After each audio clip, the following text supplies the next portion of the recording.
76వ గణతంత్ర దినోత్సవ వేడుకలు దేశవ్యాప్తంగా ఘనంగా జరుగుతున్నాయి. ఈ సందర్భంగా బోయిన్పల్లిలో తన నివాసం వద్ద మాజీ మంత్రి మేడ్చల్ ఎమ్మెల్యే మల్లారెడ్డి జెండా ఎగురవేశారు. రిపబ్లిక్ డే సందర్భంగా దేశ ప్రజలకందరికీ కూడా శుభాకాంక్షలు. ఈరోజు మన డాక్టర్ అంబేద్కర్ బాబా గారు రాజ్యాంగం రచించి అమల్లోకి ఇంప్లిమెంట్ తీసుకొచ్చిన రోజు కాబట్టి అందరం ఆ రోజు బాబా సాహెబ్ అంబేద్కర్ గారు రచించినందుకు మనం అందరం కూడా కులమత భేదాలు లేకుండా అన్ని కులాలకు న్యాయం జరిగేటట్టుగా రచించిన రాజ్యాంగం ప్రకారం మనం అందరం నడుచుకుంటున్నాం. కాబట్టి ఈరోజు భారతదేశం ఇంత పెద్ద దేశమైంది. 140 కోట్ల ప్రజలతోటి పెద్ద ఎత్తున నడుస్తుంది ఈ రాజ్యం.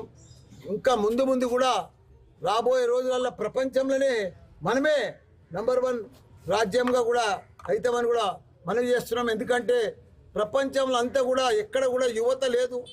యువత ఉందంటే భారతదేశంలో ఉంది, తెలంగాణలో ఉంది.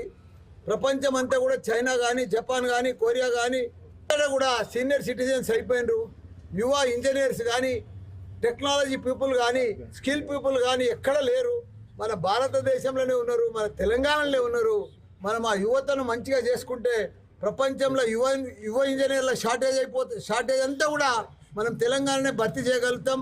మన తన మంచి యువకులు ఉన్నారు, మంచి స్కిల్ ఉన్నది, మంచి టెక్నాలజీ ఉంది. వాళ్ళకు కొద్దిగా నేర్పిస్తే ప్రపంచంలోనే మనం లీడ్ చేయగలుగుతాము అందరికీ.